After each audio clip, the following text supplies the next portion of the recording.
So the squad is back in full force. So that can mean one thing and one thing only, and that is that training camp starts tomorrow or today if you're listening to this. And I'm gonna come out of the gates firing hot with this. People outside of the fan base and the media, our media, aren't doing this, but there's so many people where it's like, oh, the Patriots are a sleeper. Oh, Patriots are going to be a disappointment. I want to ask those people, what is your definition of a disappointment for a 4-win football team? They go 7-10, I'll be elated. That's sad to say, but that's where I'm at. So for everyone out there saying like, oh, this team could be a sleeper, but if they disappoint, it's like they won 4 games last year. And the year before. Yeah. 8 wins in 2 years. Woof. Yeah, I don't really know how a team, any team really that's picking in the top 5, 2 years in a row, how anyone could look at that team and be like, oh, they're a disappointment. Like, there's nowhere to go but up. Like, we are already at the bottom. We were there, so on we move. I think that the disappointment part comes into play with the expectations for last year. Like, I think that, while some expected a 4-win season, I think the fan base wasn't. I think the fan base was a lot more hype. And then, just like it totally fell for any type of hype there could have been. So I think that's where like the disappointment comes into play. Is it's like, are we in a similar situation to last year? That being said, with the sleeper side of things, like it's always a possibility, this team hasn't had an opportunity to show what they can do together yet. We've seen individual performances throughout the spring, and even in the early days of training camp, it'll be a little bit more focused on individual. When the pads go on, that's when it's going to be team play. That's when like you're looking at the team going out, the team doing this. It's not Drake threw a great pass. Stephon Diggs made a great throw, like a great catch. Like that's going to happen. Don't get me wrong. I'm manifesting that for everyone. But I think that that's where like you can't really determine if you're a sleeper yet until you see what's going to happen when they start playing as a team. I agree. I think. Go McGarvin. No, I was just going to say, I think there's a lot of potential with this team, obviously. A lot of hype around the team, but they haven't actually played any football. Like, OTAs are OTAs, right? Like, they're out there in shorts and T-shirts. It's not really football. Once the pads come on, then we can get a better sense of how these teams look. And it wouldn't, and this goes for teams across the league where, throughout the spring, everyone's like feeling real good and, oh, this team could be a sleeper. And then the reports start coming out of like training camp and everyone's like, well, maybe not a sleeper, not that I think that's going to happen to the Patriots, but it could happen, and it could happen to any team. So this is the time where we're going to start to actually get like tangible things we can like glom onto. We can be like, all right, yes, that matters because it's actual, it's a reasonable, facsimile of what will actually go down on Sundays this fall. You know what I mean? There's also roster holes, I would say, there's prime battles that are going to happen in camp. And when I say roster holes, like they have done a really good job of filling the roster in terms of, plugging those holes, but you don't know who's going to start in those roles in some places. Like left guard is a huge one. It was Cole Strange all spring, but then the pads come on. Could we see something totally different? 110%, because you can't really judge the offensive line, the safety group. Like there are so many groups. So that's another thing is it's like until you know what your set group is and who your depth pieces are and all that, and like, it'll become clearer over the summer. But we just right now we're all doing our pre-training camp 53-man roster projections, and everyone has their own. Center's the other one that intrigues me for the offensive line, because I feel like Garrett Bradbury, I was always fine with when they signed him to the contract. I know some people were just like, oh, he can do this to this. I'm just like, hey, it's a major upgrade. I like this. I told McGarvin this, and I quietly called the David Andrews quiet retirement coming from like last season. But when they drafted Jared, I'm blanking on his last name. Wilson. Well, Jared Wilson. I'm an idiot. Yes. When they drafted him out of Georgia, I was like, hey, this guy looks like he could start day one. He could do this.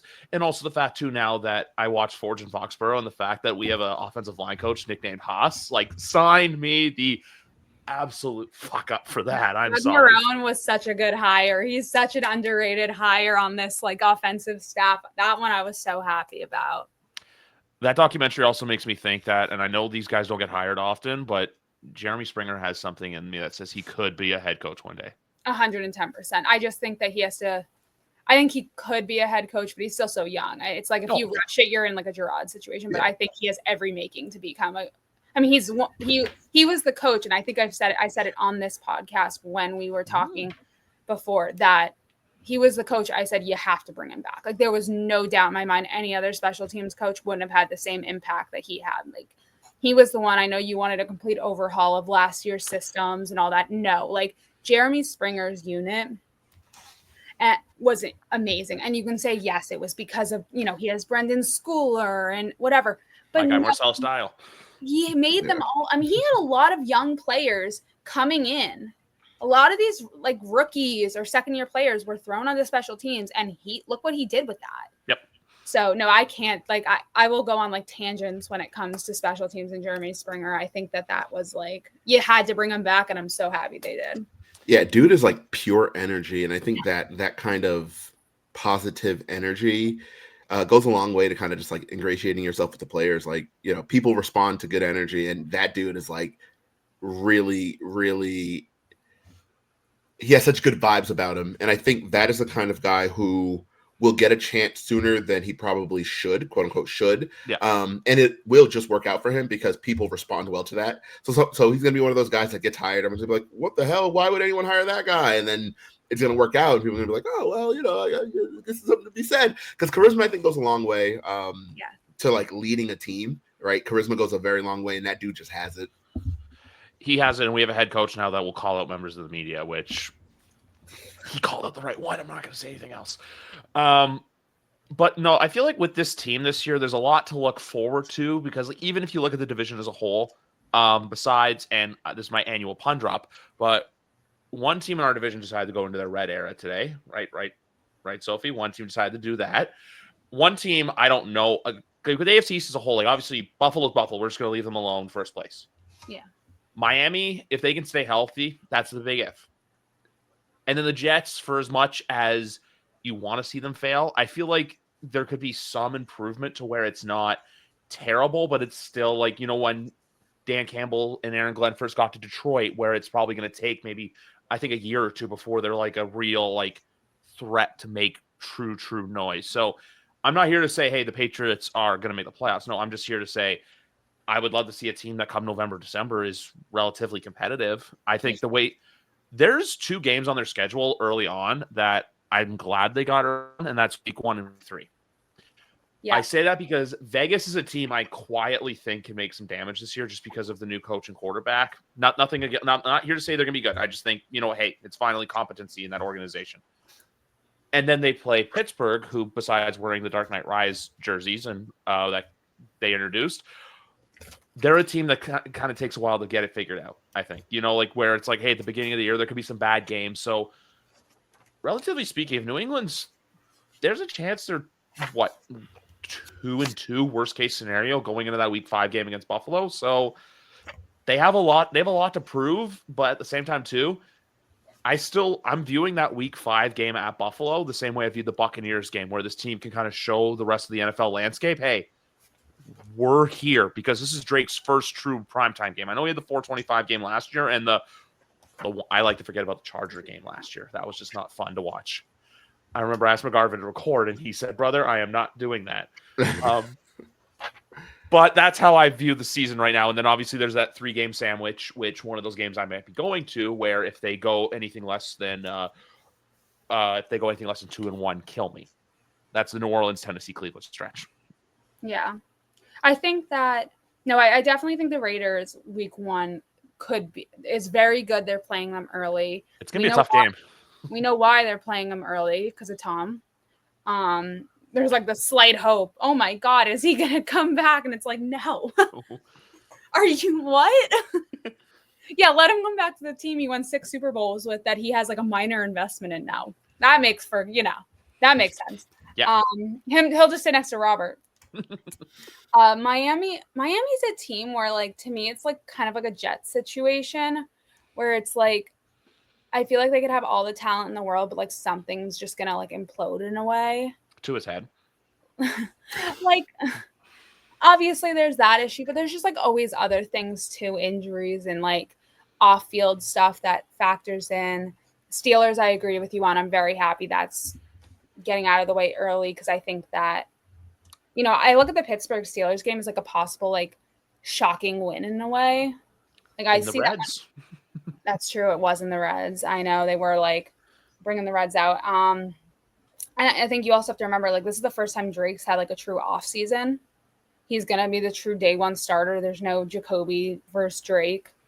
There's the Pastronaut. Hey, and I loved that signing. That is a great guy to have in the room, but there's no talk that he's going to be the starter. I mean, it's not Gerard coming out saying, yeah, Drake's been better, but Jacoby's going to start for us. Yeah.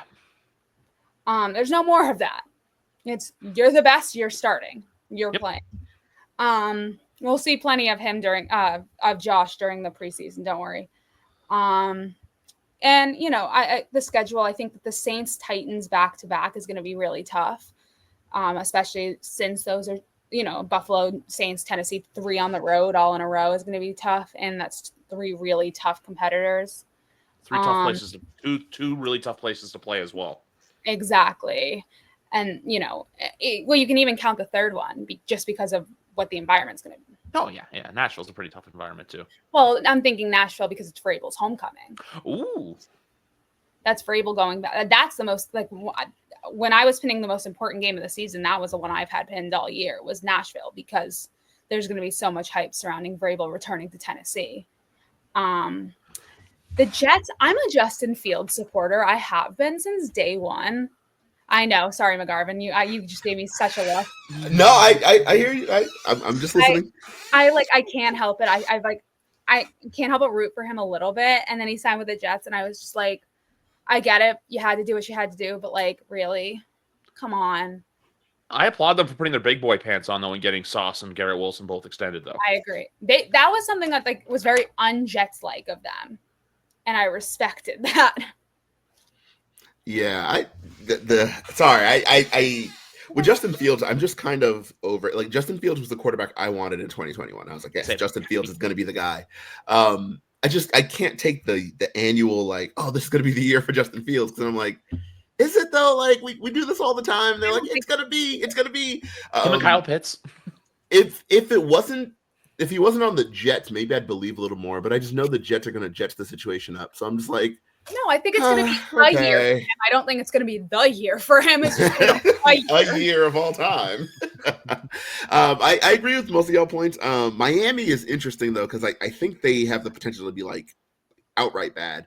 I think their offense is going to be, like, all like just what it is. Like, you know, they're going to boat race bad teams. They're going to really struggle against good teams. And then once the weather turns cold, they're going to have a hard time. I think that defense is atrocious, though. That's really where they're going to be in trouble, because, like, I like Kader Kohu, their cornerback. I really like him, number 4. I think he's a really good player. But you can't make a secondary with Kader Kohu and Storm Duck and be like, hey, we got it, guys. Like, Storm Duck doesn't even sound like a real guy. You know what I mean? You compare that to the Patriots last year, trying to make a secondary out of Christian Gonzalez. And it was just him. Yeah. I don't know. And I know they traded for Minkah Fitzpatrick. Such a bad trade. I don't really I don't know. From Pittsburgh's perspective, not Miami. No, I agree. I think Pittsburgh.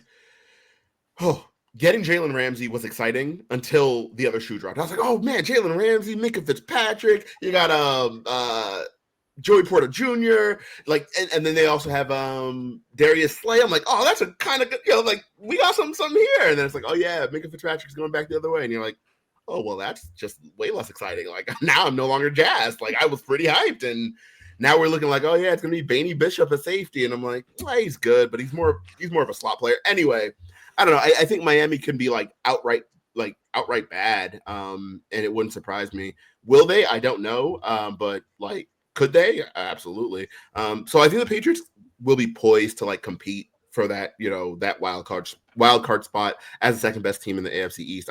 That's kind of my expectation. I think they'll land somewhere between 8 and 9 games. I think they can land somewhere between 8 and 9 games. Obviously the crux is going to be that offensive line.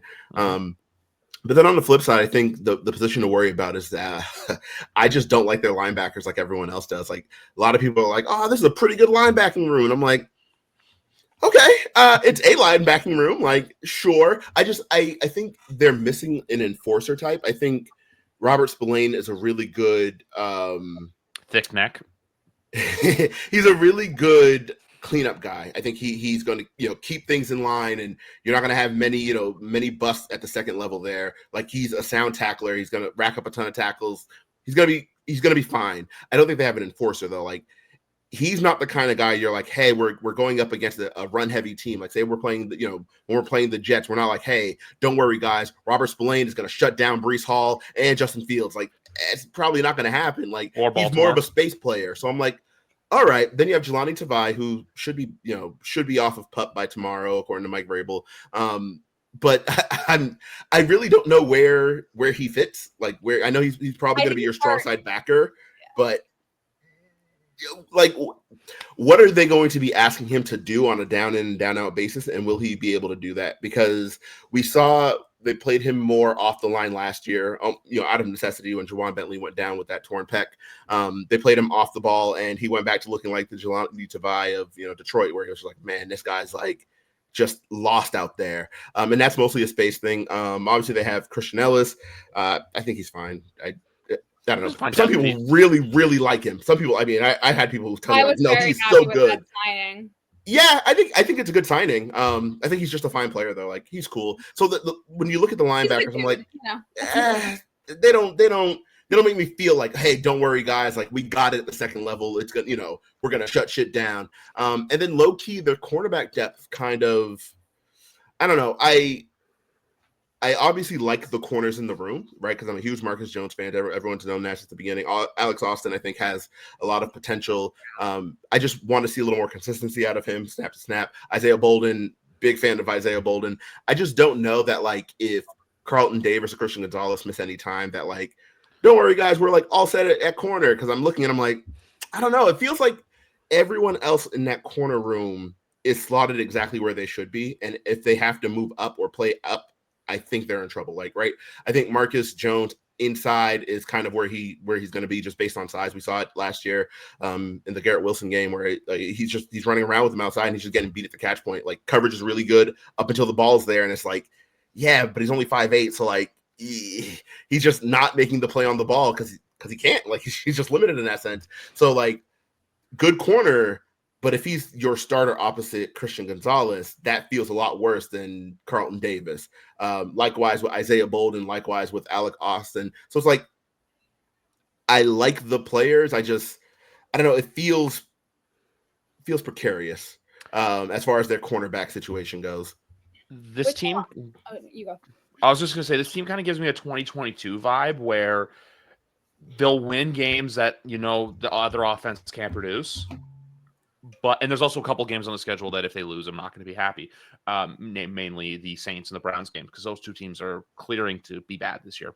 Or I think one's going to be bad and people aren't going to realize it with New Orleans, and then Cleveland's just writing in the season. Hey, yeah, we're bad. We're just doing this. The trade they did at the draft was very mature of them. I give them their flowers on that. But I think there's going to be a lot of games like, the Vikings one where it's just, hey, like when they play Baltimore, for example, where it's just, hey, they're the better team. They're this. They're awesome. What's the games like the Cincinnati one that intrigued me to where it's like, because Cincinnati at that point is going to be good. Obviously, that's a team with bigger fish to fry than people realize with both Trey Hendrickson and Shamar Stewart. But, how do you do when you get into those offensive battles? Because like we never really saw Mac win any of those. And the Minnesota game really holds a bad place in my heart and made me hate Alex Kemp. But how do you, you can't let those games slip. Basically, it's beat the teams you're supposed to beat and maybe surprise people and beat a couple teams that, you shouldn't win. Like even another game that intrigues me too is Atlanta right at the beginning of November as well. Because I'm buying high on Michael Penix stock for this year. No, I'm with you. And I want to go back to the linebacker, actually the cornerback and the linebacker thing. I think with Jelani Tavai, I don't think he was used correctly last year, as you said. Agreed. And no one was used correctly. And I think that this coaching staff would never let that happen. This is a more I can't say defensive-minded coaching staff because we thought we had that last year too, but this is a coaching staff who I think knows how to get the best out of Jelani Tavai and who is going to get the best. I mean, he was playing with the top group throughout the spring and early summer. It looked like he was right in the mix. So I think that they are counting on him, and I think they will be once he comes back from this injury. It wasn't as bad as it appeared when he had to be helped off the field. And as Vrabel said today, that he's expected to be out there tomorrow and active. With the cornerbacks, I completely agree with the depth. I think Carlton Davis, Christian Gonzalez, if either of those guys go down, I think the only guy I would really feel comfortable slotting in is Alex Austin. I don't think Alex Austin's gotten a fair shot to really I think when he has been out there, he's shown flashes of brilliance, but the injuries have kept him out. But he's going into this year what appears to be very healthy. And I think when he gets an opportunity, he'll be good. Marcus Jones, I see Marcus Jones more as a special teams guy, especially with these signings now more than ever. And then the other one I had on my 53 projection is Marcellus Dial, simply for special teams as well. And, Bolden, I think, once again, is going to be a huge practice squad candidate for them and will probably be called up a few times depending on injuries. But, yeah, I totally agree with you on that one, that it's very talented, two very talented cornerbacks, but, you're kind of screwed if anything happens there. Yeah, and that's not to say that I don't think the younger guys, being Isaiah Bolden or Alex Austin, that's not to say that I don't think they can play. I obviously think they can. I'm just more thinking long stretches, right? If it's we got to fill in for hey, Carlton Davis is going to miss 2 games. We'll probably be okay. We'll be fine. If it's hey, Carlton Davis is going to go on IR, he's going to miss about 6 to 8 weeks, and you're like, oh boy, oh dear, that's a lot of games. That's a lot of games to be hey, Isaiah Bolden, get out there, buddy. Get in there. That. I don't know. That feels like a lot, but who knows, right? Because we'll see how it looks with an improved pass rush. Because I think that's the biggest thing. The biggest thing from last year was there was just no fucking pass rush. There was just nothing happening up front. So it's them guys are back there covering for 8-9 seconds. It's I don't know, man. Hope you can do it because there's the quarterback has all day. He's going to get the ball out. So I'm curious to see how they look with an improved pass rush, particularly Alex Austin, because I think he is a ball pressure corner, right? He makes plays on the football. He can intercept passes. Obviously, he wins at the catch point, right? Which is kind of the opposite of Marcus Jones, because Marcus Jones, I think, is a better coverage player. He just loses at the catch point. Alex Austin's a little streaky in his coverage, but he can win at the catch point. So I'm curious to see what an improved pass rush will do for a ball pressure corner, right? Because those are the guys who are all right, cool. The quarterback's gonna have to throw it a little sooner than he wants, and now you can make a play on the football. And so I'm curious. I think he's a player I really want to watch. I really want to see Alex Austin do what he has to do. But I guess we'll see. I think right now their strongest position on that back end, in that secondary is obviously their safety position. I think it might be the best position on the team, right? There were questions in the spring about whether or not Jabril Peppers would be around. Between everything that we've seen, everything that we've heard, and everything that we've watched on. He looks like a captain on the. Oh, absolutely! Hello, yeah. Forston Fox. Yeah, I'm captain again. Yeah, that guy's not going anywhere. What do we mean? He's going to be on the team, and he's going to be a factor. So, I think that safety group is really, really good, and that's not even account other players who I think can play, but just probably won't make the team. You think of Marcus Epps, safety we got over from the Raiders, who played with the Eagles prior. He's a good player. He's coming off an injury. It's just he's probably just not going to make the team because they have a ton of safety. ACL like Stephon Diggs in 8 months. What's wrong? Exactly. Come on, buddy. You got to train with Stephon. Absurd thing that no one else has pulled off is an 8-month recovery from an ACL to be a full go. I know, right? And he's cleared to just go. And I'm wow, no limitations. That's absolutely insane. But that safety room is so stacked that they moved Marte Mapu full-time to linebacker. And I'm curious to see how that will work because I think Marte is a really good player as well. I think he's another player who just pressures the football. And those are the kind of guys you kind of just want around. You're all right, that guy's always just going to be around a football. Biggest thing with him is just injuries, bro. Can he be on the field? Because you think about it, right? And this is going back to last year, and I don't know the inside reporting on this, and no one's really said anything about it. But I'm curious to see how injured he was because he hurt his neck early last year, and it was just inactive for like a bunch of weeks. And they took him off of the injury report like after 3 weeks, but he was still inactive for another like 4. And I was like, is he hurt? Is he like hurt, or did they just bench him? And then he came back at the end of the season and was playing well. And you're like, people forget. Yeah. Jawan went down. He wore the green dot for like 2 or 3 games. You have a guy who was like the neck injury, whatever, comes back, wears the green dot. And now I know on my own one, and I like Marte. I think he's a great player, but I know on my 53-man, and I've seen on a lot of other people's, Marte's not on the team right now. If you look at a lot of roster projections, a lot of people do not have Marte on the team right now simply because, one, the safety room is too stacked. The only way like I have him making the team is like if something happens to a linebacker. And he's just in there, yeah. And they have to start someone on pup. Yeah. He was such a Belichick draft pick when that was made. Like, yeah. Personal player, small school, Belichick draft pick. Yes, but here's the thing with Marte. It's like he gets out there and he can play. It's just like he can hit. Just damn, bro, like just be on the field. So he hurt his neck and was just like absent for like the middle of the year. Came back, played well. So he's someone who like I think probably has like an inside track as long as he's healthy. But then I remember this past spring he was out. So I'm like, no, we need you on the field, brother, because like you have the opportunity. The linebacking room is not a tough room to crack. Like I said, I don't think it's that insane a room that you're like, oh man, Marte's not going to make it at linebacker. It's more just like, is he going to be on the field? And if so, will he play? Speaking of neck injuries, sorry, this is a small tangent. Where the hell is Jaquelin Roy? Because he hurt his neck and then was just absent just the rest of the year. And I was like, well, shit. And I know neck injuries are serious. They're scary. But like he was someone who made a play a day and then got hurt and was just like not back. And I was like, oh, man. That's another thing that's so crazy to me when I look at like this roster is we went from having guys wearing the green dot, making plays a day who were like arguably one of the best players on the field to now like I don't have a spot for you on my roster projection. Like that is, and it's a good problem. I'm going to preface this. That is an incredible problem compared to where the Patriots were at last year when they were putting people on the roster because they were trying to fill it up. Yeah. Guys who are make a character in Madden names. That's where it got bad. Where it's just like even when McGarvin didn't know the names, that's how you knew it was a bad roster. That was tough. That was tough. I'm looking at him like, who's that? Truman Jones? Who the hell is Truman Jones? Mind you, Truman Jones is still on the team, so I'm like, I shaded him, and I actually didn't know who he was. So I'm like, I like Truman Jones, but it was he's a local guy. He's a Harvard guy, right? It's just made the point though. You're like, this is just a guy who's just like out there making plays, and you're like, I don't know where he's from. No one knows where he just kind of works here. Like, okay, I guess. Like, and like you said, it is a good problem to have. That like now it's like. Yeah, Truman Jones probably not going to make the team. Like he probably isn't going to have a role, and that's kind of a good thing because like probably just needs a little more time.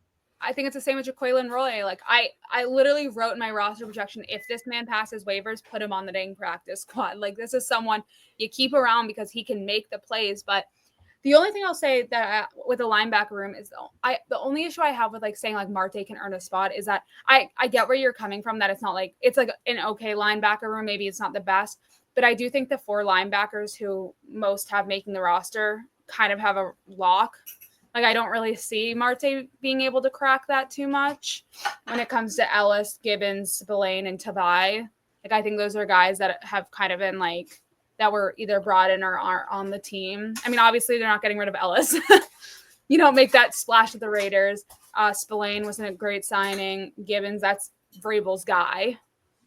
He's staying. And then Tavai, again, they had him working with the top unit. Those are just 4 right there that with Marte having been out and not having the time, that's the only thing I would say is that I don't know. Do you have them only keeping 4 off-ball linebackers?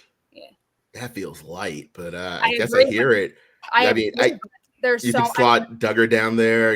Peppers can kind of play down there, play around there. He's more, kind of want to play him in the slot more than at linebacker. I've been keeping 6 safeties. I have a lot of safeties on the roster. Oh my God. 6.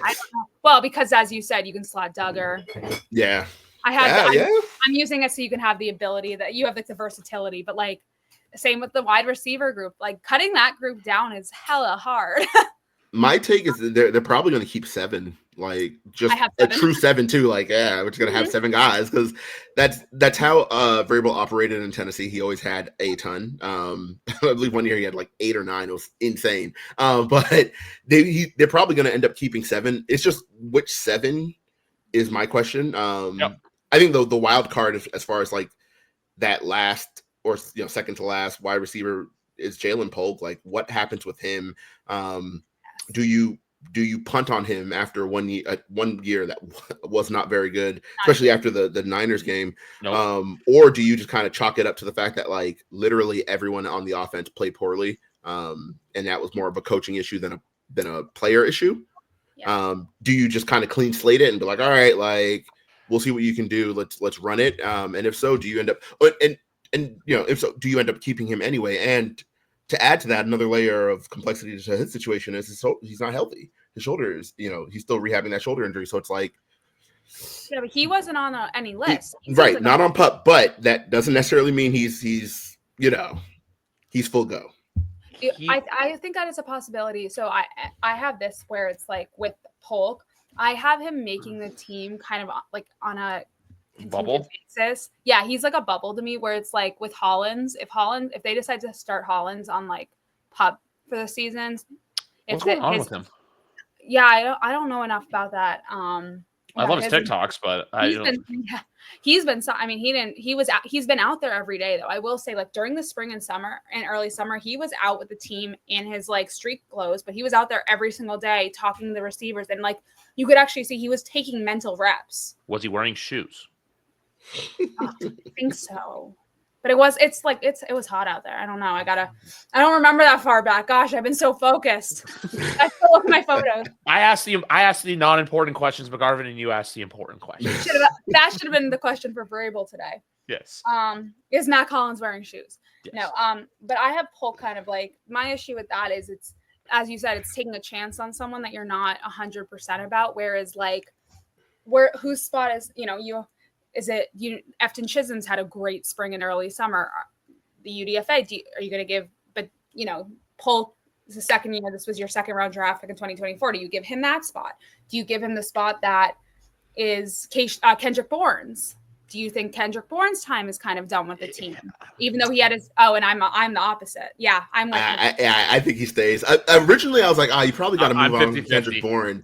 I think though from what we've seen, what we've heard, and I think how they're practicing, I think they have plans for him. They're like, 84 is just gonna be out there. He loves Josh. His best season was under Josh McDaniels. He knows that system already. And I think that you're looking at a lot of people on this team, especially in this offense, that don't know Josh's system. So to have someone who had such a good season under Josh is like a prime example. But like, if I was there, I'd be like, I want to keep this guy. This is like, he knows what he's doing. On the note of that, go watch the Tennessee game from 2021. Kendrick Bourne popped off. I remember Kendrick had a huge game there. There was that play, and then there was the catch against Dallas where he basically, it was one of those balls where if Trayvon Diggs was just a few inches back or forward, I'm trying to remember which one, it would have been picked, game over. But Mac just laid the ball in there perfectly, and then KB took off. I was always 50-50 on it, where I'm like, I could see it, but not. I do think though, like a guy like Kayshon Boutte's probably the odd man out when it comes. I don't want to admit it, but man, that's so funny because most of the time you'll say that people will push back on you. They're like, no way, what? He was so good last year. Allow me to. I think he's out. I agree that he's the odd man out. I think he's the odd man out. I don't think he's out. I think he's someone that will like probably make the roster, but could be like a midseason, like a trade candidate midseason cut. I don't know. I think he's a trade candidate earlier than that. I think he's gone by the end of the summer. I think he's traded. I don't think they'll cut him. I think he's shown a little too much for that. But I think he is like absolutely like when I'm looking at the roster, I'm like, how do we like cut down the wide receiver situation? I'm looking at like, all right, Kayshon, brother, might be time. I think he was fine last year, right? I think he was good in the role that he was in. I think he was just had that beautiful catch against Buffalo. He had a couple of beautiful catches. I mean, but those were more the results of like great throws than like great catches. Like, it's like, all right, like a lot of credit on those ones. The one against Buffalo was one where I'm just like, man, he had absolutely no choice but to catch it. The ball was just in his hands. Like, all right, well, I guess I'm going to run it in. The one against the Texans was a similar one. That one, he made a better play on that because he had to like accelerate to get the ball, and that was a great play. But I think we just saw so many mental errors that if Gerard wasn't around just like fucking everything up in terms of like the media, people would kind of like spend a little more time on the the actual football that was played. I think we've seen too many plays where the ball, Drake puts the ball up and Kayshon is in the area, just like not in the right spot. And you're like, okay, you gonna hustle for that football? Nope. Okay. All right. I guess we're gonna, we're gonna hope the corner drops it because like that's kind of where we're at. I think he was the best of a bad situation. Well, the second best of a bad situation, because I think above all, the thing that kind of gets lost in the year that we just experienced is that the best receiver on the team was Demario Douglas. And I really don't even know that it was like that close. Like as far as pure receivers, I think the best like offensive player in terms of like pass catchers was probably Hunter Henry. But like if we're talking about like just the wide receivers, and like it's probably just Demario Douglas. Like, and so like he needs to get his reps. Stephon Diggs is going to be out there. He needs to get his reps. Mac Hollins is going to play a lot of football for the Patriots. So, like, he's going to be out there getting his reps. You have Kyle Williams. He's going to need his reps. Like, so you're looking and you're like, all right, Kayshon, I'm sorry. Like, you probably got to be the one to go, especially because he has the most trade value of all of the young guys, right? We're looking at, everyone's like, well, why don't you move Polk? And I'm like, well, would you trade for Polk? No. So, like, of course not. Would you trade for, for Javon Baker? Like, at this point? No, even if you absolutely believe in every pass in the spring, he was like, and that was no contact, like that was no pass. Right. So like, even if you believe in the talent, you're like, oh, Javon's going to be so good. Even if you believe, and I do, I think he's going to be a good player eventually. I just don't really see it being here. And beyond that, if you're like, well, why don't you trade him to someone else? Like, what other team is like giving you anything? Like, oh yeah, what we really need, Javon Baker. Like, you're getting a conditional 6th or 7th for that, right? Like maybe you can get even a 6th is generous. Like because maybe you get a 5th or 6th. He had Kayshon. One catch on the year. You know what I mean? Like one catch, just one. He's also a 4th-round pick too, so it doesn't really help. Yeah, so it's like no one's gonna trade for Javon Baker. However, if you're like, I got Kayshon Boutte, some team might look at you like, I got a 5th rounder for him, and you feel pretty good about that. You kind of, all right, good, we're good from here. Let's go. I think that they want to trade him. I am with you there. I think that the plan or like the thought process is to offload him. The question is, like, if it hasn't been done, what's the hesitation? So I'm guessing they're not getting like the return they want, or teams are waiting. Maybe wait to see what he does in a couple games. A few games, or they're waiting to see what happens in training camp because there's going to be an injury or 2 or 3 to a wide receiver. It happens every damn year. Someone unfortunately pivots the wrong way and their knee goes. Exactly. Yeah. That's the situation where then the Patriots are going to be getting Kayshon Boutte calls, and that's when his trade value also goes up. So they could be waiting. Kayshon Boutte calls, yeah. I didn't even. That's right. I know that's right. Oh, I got a name for this show now. No, that's also that'd be a great fantasy football name. Great. Please not. I did not do that. But where does Efton Chisholm handle in the roster, though? That's my question. Okay, so here's the thing with Efton Chisholm, right? I began my life as not a hater, but a doubter. I was like, all right. Everyone's like, oh yeah, Efton Chisholm, like he can really get it going. And I'm like, all right, but like the level of competition in college wasn't really high. Like he didn't play against a single drafted DB the entire time he was in college. So it's like, all right, like not really a guy that like really pops. However, after like just the avalanche of reports, you're like, all right, like maybe there's something there. And then you start seeing him pop up first team reps. And you're like, all right, a lot of things in the spring don't matter. Repping with the starting unit, that does matter. That absolutely matters. So you're like, okay. So I've renounced my not haterism, but my doubting of Efton Chisholm. And I'm like, I think he may have a shot at the roster because he keeps popping up. Right. And there's only so long you can ignore a player who keeps like flashing before you're like, well, we kind of got to try to like have a real conversation about him. Right. Like it's easy for me to be like, well, his level of competition wasn't great. He's not super fast. Like, yeah, he gets open in the slot. We already kind of have like players who already play in that role. The Patriots already have like 3 or 4 receivers who would prefer to play inside more than outside. So like, where does, the UDFA, where does he slot in? And At this point, you're like, I don't know, but they're gonna find a spot for him because like he keeps showing up. Watching Forest in Foxborough, and he got a highlight, and I'm like, holy shit! It's a good thing I stopped being a hater because like this guy might have some legs. I just like the whole story of how you just told that. Like, honestly, I have no words. Like, I don't even like. I'm following this up just to praise how you did that because Thank you. McGarvin's soliloquy about Efton Chisholm. Yeah, same kind of thing with Lan Larison. He's another one where everyone's like, oh, he's gonna be so good, and I'm like, we'll see. And Giles? again, he just keeps coming up, and you're like, I guess so. What about John Giles? John Giles? I mean, has he been flashing? I've not But heard. it's a fun name to say. It is a fun name to say. You're right. You're so right. That's why he gets the spot. Yes, a fun name to say. I'm gonna pivot for a second because this is something McGarvin and I have done, and we did last year too. It's still the summer, it's still not a lot of news, but we always talk about for who could be in the Hall of Fame going into 2026, as McGarvin gave his Darren Sproles speech from last year that I was I've heard Darren Sproles speech from McGarvin probably 5 times. I'm gonna throw that out there. And every time it's good, I'm not knocking it. I mean, yeah. Who's on the docket for 26? So first player, I'm not this kind of person, but if you argue against me, I'm gonna vehemently just go against you, and that is Drew Brees, someone who I think never was. I don't think properly got his flowers considering who else was playing at the time, but the amount of records he has for what his story was, that's just.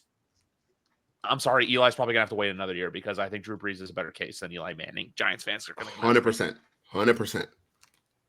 Larry Fitzgerald, same thing. Got to get in. Has to get in. Next one's Jason Witten, which I think he will, but I think he may have to wait. I agree. Longevity is gonna really factor in for him because he was never like the best tight end in the league, but he was always like really good, and he was just really good for a long time. And you're like, well, that might just make your case. Like, were you ever the best guy? No, but like, you go being third best for like 10 years. That matters. Like that counts. You know who is available to be in this season, coach-wise? Yep. I was going to get to it. Bill Belichick. That has to be. Has to be. Yeah. He's in because now it's only one season. Are we ready for that? That might set Robert Kraft just off because he's been trying to get in for years, in which he does deserve to get in. But if Bill Belichick were to get in before him, considering what's going on, yeah, that's going to be. Just put them both in together, put them in the same class together. If only so that we can stop with the petty shots between them. Like that needs to be over. I'm tired of that so bad. Like the petty barbs. I'm like, oh, the girls are fighting. Like, stop fighting. Girls are fighting. Like they are. Like the whole, I took a risk to hire Belichick, and Belichick, I took a risk to take the job, and I'm like, what the fuck are we talking about? Get over yourselves. Like, I'm gonna put on Canva making an edit of that after this. The girls are fighting. I don't know what to call this show. I could call it like, who the hell is Thurman Jones? But I think I have to go with what Sophie said. No, the Kayshon Boutte calls. Oh yeah. So that was not intentional. After he got drafted in 2023, I remember McGarvin and I were on here reviewing the draft class, and McGarvin and I mentioned his little troubles at LSU and said we'd have to talk about that last man on the train. Yeah, being the last man on the train. Oh God, that's good. That is good stuff. Edelman's also available this year, though. To go back, no shot. I don't think he's a first. He's not going to be in. But I think he doesn't have it. I don't think he has a good case. I love Julian Edelman. I think he's one of my favorite players. Just being real, I just don't see it. Like, no Pro Bowls, no All Pros, like no accolades to speak of. Never led the league in receiving. Never, his numbers, his career numbers in terms of like receiving yardage isn't very noteworthy. It's like, I don't know. He'd be getting in on the strength of just like being really good in the playoffs. Sure. Yeah. I mean, a Super Bowl MVP does carry something. I think that's like, I guess, but like Eli has 2 and he didn't get in last year. So Malcolm Smith has 1 too. Yeah. And Seahawks legend. I mean, and that was a hell of a year from him too. Like, I mean, come on. He earned it. He earned it every game. That's going to be an obscure pub trivia question in like 10 years. who won this MVP for the Seahawks? Everyone, was it like Richard Sherman, Bobby Russell Wagner, Wilson, no. Bobby Wagner, Malcolm Smith. Everyone's gonna Malcolm go, Smith, Raiders legend Malcolm Smith. I mean, he had a pick 6 in the Super Bowl, a fumble recovery. He had the interception in the NFC Championship game. He had a fumble recovery the week prior to that. Like, guy was on a tear that year. I hate watching that Super Bowl. That was so good. Patriots would that have got was so smoked in good. that Super Bowl, but it was great watching Denver just get killed. I remember at half, I'm like, they may come back. Percy Harvin just said, Harvin just shut the door on him, and I'm like, goodness, Lord, help us. Next player, there's 2 players on this list who have very strong cases I don't think are being talked about enough. One is Marquise Pouncey. Yeah, but that's tough, though, because, you know, offensive linemen just don't get enough love to get in when they should. Yeah, like it's like how Alan Faneca, Steve Hutchinson had to wait, like other ones. I'm not saying case for first ballot. I'm saying case to get in general. And the other one, too, is Thomas Davis, in my opinion. Panthers legend. Man, if he played on some better teams, like he might have a better chance. Just he was just toiling away out there, and I'm like, golly. But yeah, phenomenal player. Phillip Rivers is another one I think is in the weight category. Yep, he's kind of in that Eli Manning tier. Yeah, where it probably will make it eventually, but but now give it a little bit. The next 3 years, so based after this year, Brady announced Eli's. I feel like Brady has to be the one knocking on Eli's door to tell him he got in. That'd be fun. That'd be fun. Like that's just like too iconic of an I mean, with like their whole like shtick, that's just too iconic of an opportunity to pass up. Eli may have to wait too because 2026 will be Drew. Yeah. 2027 is Ben Roethlisberger, which there's a lot of people out there who I don't think realize how good Ben was from like 2004 to like 2012, 13. Like he was just you had to I think it was like 2015 or 16. It was like much later. He was like very good for a very long time. It's just, you know, you play with Brady and Manning and, you know, you kind of get lost. One of them going to the Super Bowl. It was always for that chunk of time where it was just those 3 and it was like, damn. Yeah.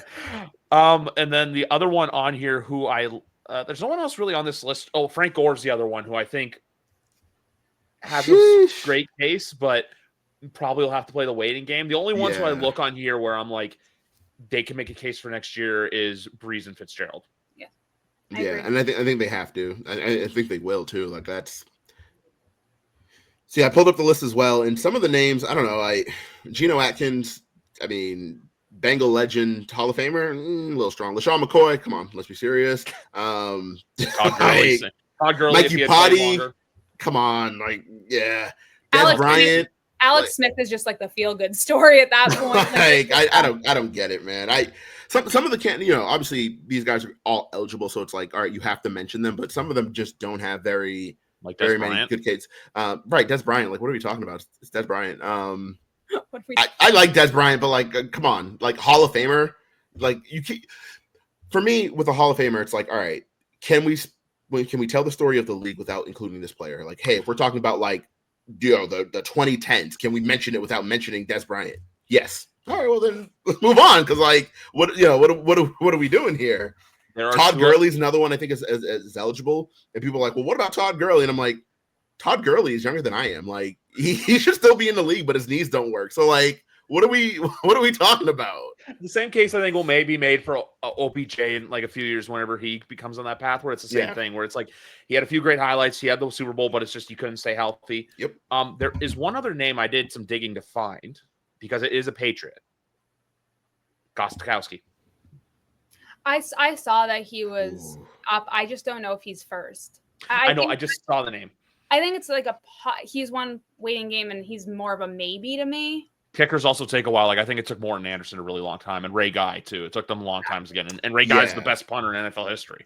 I think you know Gostkowski has a way better case than Julian Edelman. Let's start there. I think he has the kind of accolades that would get him into the Hall of like pretty good. Maybe not the Hall of Fame, but just like he's pretty good because he was like I think 4-time All-Pro, 4-time Pro Bowler. That's pretty much it. Like that's not really enough to be like, hey, like you know. And he doesn't have like a ton of rings like Adam Vinatieri did. Like he didn't have that run of where it's like, oh yeah, he's just like clutch kicking into in the playoffs. And if anything, if people remember his playoff performances, that they may start to neg him a little bit, because you think about the Falcons game, the Falcons Super Bowl, where it's like, all right, the Patriots only had to overcome such a huge lead because they needed to go for two a bunch of times because Stephen Gostkowski just kept missing kicks, and you're like, holy shit! You think about the year prior to that against Denver, where the Patriots were basically chasing points and had to go for the two against Denver on the pass. You missed a kick in that AFC Championship game, no? Yes, he did. You know what I mean? So it's like, and they were chasing points. Now, of course, Jamie Collins did himself no favor because he was playing poorly and got beat by, I think it was Dennis Pitta who smoked him a couple times for a couple touchdowns. Owen Daniels. Owen Daniels, pardon. Yeah, there we go. I knew it was an obscure tight end who was only good because of Peyton Manning. But these are the kind of guys where you're like, all right, like those are the kind of games you think about and you're like, all right, if Gostkowski didn't miss that kick though, like things probably play out a little differently. So I think if people want to like break it down narratively, they're gonna neg him on that. But I think the 4 All-Pros and the 4 Pro Bowls, like those mean something, just maybe not enough. Yeah. So someone basically tweeted the fact that he's younger than Derrick Henry is nutty. Because Todd Gurley? And someone tweeted this picture of a dog going Todd Gurley with a question mark, and it absolutely sent me. It was just Todd Gurley. It's like, oh my goodness. Yeah, because again, he's another player who just, really high highs. The highs only lasted like 4 years though, and then it got just ugly for him. And it's like, all right, like, man, if he just stayed healthy. But that's the case for a lot of players though. A lot of guys, you're like, if he had just stayed healthy. Luke Kuechly is another guy who didn't get in last year, who very well could get in for this year. It's kind of like Antonio. It's like Antonio Gates. Remember, we thought Antonio Gates was getting in 24, and he was getting in this year. Yeah, should have gotten in last year. Luke Kuechly is so interesting because is this going to be a hot take? No, it's not a hot take. I feel like that's kind of because some people are going to immediately want to push back, but like, I don't know that I've watched a better all-around linebacker than Luke Kuechly. Bobby Wagner is like 2013. Fight me on it. What happened? 2013. He pass interfered against Rob. Oh, absolutely, and they threw the flag and picked that bitch up. Yeah, fucking frustrating game. Sorry, but as far as like an all-around player in terms of coverage, in terms of blitzing, in terms of stopping the run, it's like him and Bobby Wagner as far as like players I got to watch with my own eyeballs, right? Because like people will be like, well, what about this player from the 80s? And I'm like, oh, I was born in 92, bro. Like I have literally no idea. But as far as like players I got to like watch with my own eyes, I'm like, they don't make them like Luke Kuechly. Like that's the guy that you build in the lab. You're like, hey, we're going to like, create a character and he's going to be like the greatest linebacker ever. And you're like, you start putting that guy together and he's going to be 59 in Carolina blue. Like that's just who it's going to be because he's that good. So I think he should get it because he's like, again, one of the best players I've ever watched. He's so good, was so good. The other subject, because I feel like just going back to regular football now, and because I brought this up, but there's two things I want to point out right now because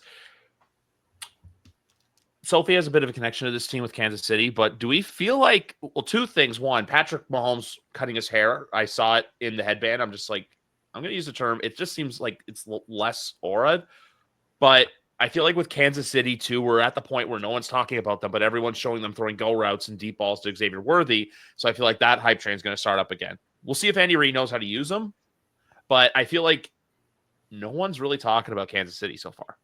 I think everyone's always like talking about them, but I don't think it's the same hype they've had in recent years. That's what it is. It's like 2022. Remember? Because I remember that. Sorry to catch up. I remember that year. Everyone's like, "Oh, they can do this." I'm like, are we forgetting who they are? Like, yeah.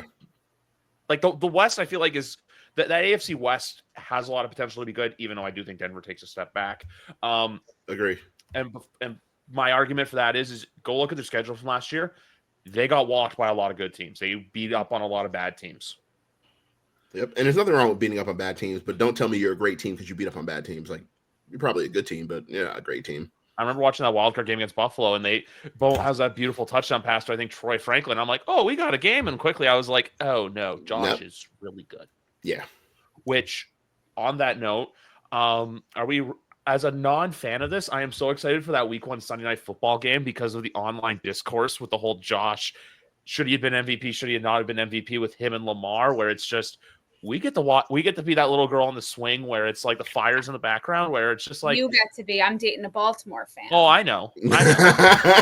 It'll be a stressful night. Hold up there, because that's not an easy night for me. Him and I get to have. How about this? You get the stress. Him and I get to have fun. There you go. I have to deal with that. What are his expectations for the Ravens this year? Is it like just Every the same? year Or? is the same. Yeah. Did they He like did they sign Linderbaum or Hamilton yet? no. Extensions, no. Because I know Linderbaum's 5th year got rejected, but that's because of I think it would have been cost an insane I should have amount. known that. He hasn't screamed about any of that yet. Okay. I know Hamilton's 5th year got picked up. That's why I ask. And because it's the one thing that he can sometimes like beat me on in terms of like when news breaks. Because he'll always try. I'll be like, "Did you see this?" And I'm like, "Yeah, I saw that like 5 minutes ago." And he's like, "Okay, shut up." But then when it comes to like Ravens news, he's like, "Ha," because he has like every notification on everything. It's like, haha, I beat you to this. D-Hop signed. Ooh, I got this one. I think the Ravens are going to be so good. No, I'm so excited for them. People have D-Hop as a sleeper, though. I think he could be a bust for them. I think he's going to be pretty good. I said that to Sam, and he was like, "No." Yeah, No. I think he'll be like pretty good because he's not expected to be like the guy, and he's not even expected to be like the second guy. I think Rashad Bateman is going to be like their second. I think he's so good. I think Trey Flowers. Sorry, Zay Flowers, and you have right Trey Flowers running routes. Can you imagine? You have Zay Flowers, and you have Rashad Bateman, and then you have DeAndre Hopkins, and Mark Andrews. And what is going on with Mark Andrews? Right? Is he on that team? I think he's gonna be good. You think so? Okay. All right. I think there's something a little weird. I think Sam's listening. That's why I'm saying. Okay. Gotcha. Yeah. Something's a little weird with him. Like, Ravens fans are just like not super thrilled with him. I know he dropped the 2-point conversion that would have tied the game up. Obviously, that sucks. But even before that, they were like really lukewarm on him. And I don't know if that's because Isaiah Likely was breaking out. And so they're like, Likely's better. But like, the vibes are a little weird around Mark Andrews and the Ravens. I think it's just because there's like a bar that they've reached that they need to like break through. Yeah. Because I was starting to say this to some people, but I feel like I don't think Patrick's that kind of player where it's like, Michael Jordan, where it was like he was keeping people from winning championships. But I think it's more like, and I'm going to use a hockey analogy where Sam's going to relate to this one, where it's like, Alex Ovechkin got his one. I feel like that's what Josh and Lamar are probably going to do. They're going to get, or maybe even Joe Burrow, but Jesus Christ, the Cincinnati Bengals are a dysfunctional organization. Someone made the Coldplay meme literally with Bengals fan. No, someone made that Coldplay meme with Bengals fans and the 2021 season. And I was like, yeah. Wait, if we're going to talk about other teams real quick, can we talk about Dallas and what just happened with that press conference? Because goodness, Dallas deserves everything they have coming. Everything they have coming, they deserve it all. Am I the only one who low-key thinks that they might actually be decent? Like, I know there's not a lot of hype there, but regular season, sure, why not? Like right? like that's what I mean. Like, I'm not expecting them to win the Super Bowl, but I'm sure expecting they'll win 10 games. It'll be great, and then they're gonna get waxed in the playoff, and then everyone's gonna be like, not the year we wanted, disappointed, but we're gonna rally back. We're America's team, and then Jerry Jones is gonna get on there, say something dumb, and then I cheer for the hockey equivalent of it, so I know all about it. Yeah, I don't know. I think Jerry Jones. I mean, that guy pisses me off, bro. Every time he talks, I'm like, that Netflix documentary looks amazing. One of our at A to Z, one of my managers is a diehard Cowboys fan, and anytime Jerry does anything, I'm literally like, dude, I'm just like, dude, what? Yeah, he is holding that team back, and it's tough because he's the owner, and you can't fire the owner. But man, goodness gracious, everything he says is just incorrect. Waxed opening night, by the way. Who do they play opening night? Is it the they were playing Giants? in Philly. Oh, they play Philly. They play that banner night. Oh, are they the Thursday night game? Wow, why did I forget that? Well, it's easy to forget the Cowboys. Wow. Yeah, they can get waxed. But again, it's a divisional game, and those games are always funky. So, like, I guess we'll see. The other week 1 game I'm really intrigued by is in the 425 spot. Detroit plays Green Bay. Because Detroit's one of those teams where they're going to be good, but it's just how good are you? I don't think they'll be 15-2 again, but McGarvin, we'll see if our boy Aleem McNeil's playing or not. Right. He's starting the year on PUP, right? I think so. Yeah, and then Levi and Wuzurike obviously tore his ACL. He's going to be out the year. That team kind of low-key needs a little love in that front seven. Yeah. That they're Like, how are they so beat up? Like, how are you so beat up? You were so beat up all of last year. Mind you, Levi played 16 or 17 games, so, like, it wasn't that bad, but, like, they were so beat up in the front seven, and it's like, oh, we're starting the new year. They opened camp, and then 12 seconds later, it's like, oh, yeah, Levi out for the year towards ACL. And you're like, holy shit, what happened? We just got here. Yeah, it's like, oh, I literally remember the episode we did, the three of us and Kyrie. I remember we were talking about it. He's just like, they literally had 2 starting lineups worth of guys on IR. That laugh said it all. That's tough. That should be a fun game, especially because it's in the 425 spot. It can go either way, right? I think Detroit had a better record. I don't think they were that much better than Green Bay. And so, again, division game, things will get funky. I don't know. Detroit has to, like, do something, though. They got to, like, get over the hump. It's that stick, the meme, if we're talking in do something. Yeah. They gotta, I don't know. They gotta figure it out on their defense. They gotta, like, really get that together, because I think they're kind of wasting a potential all NFL offense. That offense, I think, could be second best in the league. Like, Jahmyr Gibbs is absolutely electric. You have Jameson Williams, phenomenal player. You have Sam Laporta, Jared Goff. I mean, I know people try to treat him like he's a meme, but, like, he's a legitimately good quarterback. Like that, and then obviously their offensive line. Like, that's a good team. It's just that defense is, golly, man. And they've tried. They've certainly tried. Kirby Joseph, fantastic safety. They have Terrion Arnold, fantastic. Brian Branch, fantastic.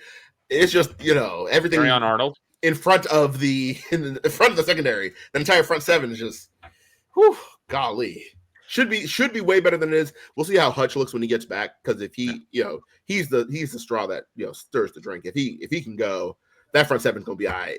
But if he's fully healthy, he would have been nominated for Depoy. Yeah, yes, I agree with that. I do agree with that. Yep. But if he can't go, or if he's slow coming back, then I don't know. I think they're kind of in trouble.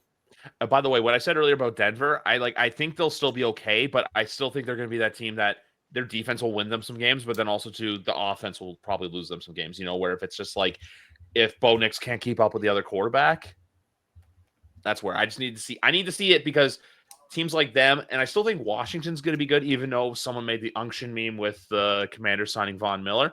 I just want to see how Washington does now that they have the target on their back, where it's like Houston last year. People know what to expect from you, which that's another take I have. I just don't. They're an Nico Collins injury away from just kind of not being that good anymore.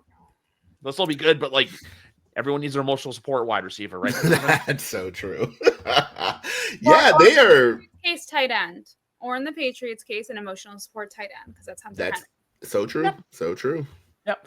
And then one other thing I'll say, just as we're on other teams, I don't want low-hanging fruit answers. Are there any coaches out there where you're just like, hey, things need to change, or someone's going to pay with their job? You said no low-hanging fruit, but don't give me Brian Daboll. No, I was actually going to give you Mike McDonald. Or not Mike. McDaniel? Yeah, Mike McDaniel. Sorry, McDonald, LOL. McDonald's the one in Seattle. Mike McDaniel. That's it. That was exactly Dolphins. who I was thinking. That might be low-hanging fruit, but goodness, show me something. Me something. That would be both. I think it's like, I wanted to say the same for Indianapolis, just because I've been the more I've looked into it, I just don't know how Chris Ballard survived. But goodness, right? That guy, immortal. But because of what happened a couple months ago, Jim Irsay passing away. Yeah, does he have the same support? That is fair. It's his daughters. It's Irsay's daughters have taken over ownership. So, and mine though is Jonathan Gannon. Like, I always got a weird spot for Arizona where, like, I want to see Kyler do well. I like Marvin Harrison Jr., but, like, 2021, I remember everyone thought, oh, they're pretty good. And it's just like, oh, no, you're 2020 Pittsburgh, where it's just, you realize, oh, no, they're just bad. They're bad. Like, I remember the 2020 with Pittsburgh, where it's like, hey, they might go undefeated, and then it quickly turned into, oh, no, they're just, the tires fell off. So Jonathan Gannon's mine, just because I think this is a year for Arizona where it's like, you got to take the next leap. Like, Marvin Harrison Jr., okay, I think has to be, I buy on to him, but I think they need to be at least knocking on the playoff door for them to do that. Okay, yeah, so that was going to be my question. So, like, what does a good year for Arizona look like? I feel like they're a team that has, like, no expectations. Like, it doesn't really matter what they do. They're not going to compete. They're not going to be the worst team in the league. Like, what makes a good, like, what would what would save Jonathan Gannon's job? Like, Like because 9 wins. yeah, they could probably do that, right? Like, Yeah. there's no reason they can't. I think their secondary is, vastly improved when they drafted Will Johnson. So like, yeah, I guess so. At first I was like, is that a really like? But then I'm like, I don't know. It's because Arizona is one of those teams that like just doesn't mean anything to me, right? Like for a long time, I like hated them because like they have all these exciting players and they were still boring as fuck to watch. And I was like, holy shit, how do you have Kyler Murray and DeAndre Hopkins and JJ Watt was there at the time and Chandler Jones was there, and it's like, and this team's just boring as fuck. I bought into them so hard when JJ Watt posted a photo of him working out in the Cardinals shirt, being like, I'm breaking my own news. Yeah, right. They had David Johnson at one point. Obviously, that was before they traded. Traded him for DeAndre Hopkins. But like, they had all of these like exciting players, and every time they have exciting players, I'm like, ooh. And then you watch them, you're like, oh, like I could be watching literally anything else. Like this is they handed not Cam fun. Newton a win that year. Man, I don't know. I guess because they don't register, I'm just like, but do they have expectations? Like, is anyone going to be calling for Jonathan Gannon's job if they go 7-10? Like, I think it would have to be like the wheels would have to fall off, but I just think it's one of those like internal expectation is like, hey, this is year 3 with this regime. This is the year to go. They have Drew Pensing as well as their offensive coordinator, who I think can be ahead. That's a name that I don't think a lot of football fans know that is going to be in the head coaching searches over the next couple of years. His name did get brought up a lot this year. And then another one for me, just for fun, there's not a lot when you think about it, but I've always been the proponent where I don't think Bills fans want to admit it yet, but Sean McDermott, I think they eventually have to start getting – they have to get to at least to a Super Bowl, I think, in the next couple of years. Otherwise, I think there's going to be some serious talks had there. Because a lot of Buffalo fans seem like, hey, we like where we are. We're making the division. We're doing all that. They still have a loser mentality, celebrating that fucking wild card win. But like that, I'm not saying he's on the hot seat, but I just think like eventually it's – when do you answer the hard questions and not just be satisfied with, hey, we made it to the AFC Championship game? I think it's possible, but I also think, like, in a way, when you look at those games, like, I think he coaches very well. Like, but it's Kansas City hump. Like, it's like their kryptonite. They can't get over it. And in a way, like, do you blame Sean McDermott for that? Because I will say, like, when you watch those games, it does seem like Buffalo's trying new stuff. It seems like in a way, the coaching staff is doing what they're doing. But as they always say, like, we can coach, but we're not the ones on the field. Yeah. And sometimes you just lose to a team that's just playing better than you that day. Like, exactly. And that's not on coaching. It's just Phillip Rivers and Tom Brady. I truly think that getting rid of McDermott anytime in the like, I know you're saying like not now, but anytime in like the next few years, if things stay on the same trajectory, would be a mistake. Yeah, I think with them, what's really the thing is like I know there's a section, hockey team up north. There's a section of Bills fans who are like, we need someone better than McDermott, and I just can't help but think, who is that guy? All right, like this is a guy who has you in the playoffs every year, who has you in the AFC Championship semi-regularly. Like, it's not like he's just winning the division and then going out there and getting his ass kicked in the wild card. It's just like they're out there. It's just winning the Super Bowl is hard. Like, so is there a coach that you can just be like, hey, we're gonna fire McDermott and we're gonna go get someone else and he's gonna get us over the hump? It's like, I don't see him. Like, probably not. Like, you probably, it's almost like, in a weird way, and this is gonna just bear with me as I try to land this plane. It's kind of like the situation that the Giants were in the year before last when Daniel Jones was up for his contract extension, and everyone's like, well, you can't extend him. He sucks. And I'm like, no, you can't extend him because he's like average. But finding an average quarterback is fucking tough. Like, right? Like you think about like the gap between average and below average, and it's huge, right? We're talking about like average quarterback, Daniel Jones. A tier right below him, you're talking about like Sam Ehlinger, like guys who can't play, and you're like, okay, so do we not sign Daniel Jones to an extension and go out and try to find someone better? Like, maybe, but like, odds are you're going to draft someone who is not going to be able to play, because that is what we've seen throughout history. I think it's the same kind of thing with coaches. You're like, oh, well, we can fire McDermott and go get someone better. And it's like, yeah, but chances are you're going to hire a guy who can't coach. Like, that's just on the, just based on raw history, we've seen like chances are the guy you're going to hire, you're going to come in, you're going to move on from him in about 2.5 years. I also do think Sean McDermott is the kind of guy that other coaches would fire their head coach to have a chance at getting. I agree. I'm not in the boat here to say that. I just think that for me, and I do this with my AFC preview show because I have a very prominent, not Bill's figure from the online community on. And I always just ask him that, like, hey, because when eventually is, just getting to the AFC championship game, like, because it never seems like a sour taste. So I think they always, like, a lot of Bills fans seem to have that glass half full mentality. Like I said, 2022, we lose this great game. We kicked our rivals' butt, which, like I said, they still celebrate. So it gets brought up online 3.5 years later. But for them, it's like, hey, like I said, to ownership, look, ownership cares about the team. Ownership wants to see them win because they own two teams, and one team they could care less about. But this is not a hockey podcast. That's just my questions. It's like the same thing, too, I think applies to Dan Campbell in Detroit, where it's like, I don't know if those questions get answered, but at the same time, too, for everyone saying, oh, when's the Dan Campbell thing wear off, which I started asking that. But then I realized it's the same thing as McDermott, where it's, where are you going to find someone who not only loves Detroit, but has brought that philosophy and culture of winning, something Detroit's lacked for 30 years, something the Bills have lacked for the same amount of time. Obviously, New England's a little bit different. It's kind of like, too, I think, I'm going to go back to the Ravens with John Harbaugh because yes. And even Mike Tomlin, there's a subsection of Steelers fans that want Mike Tomlin fired. And they are loud. And I'm like, you fire him, someone's going to hire him immediately, and you're going to look really foolish for it.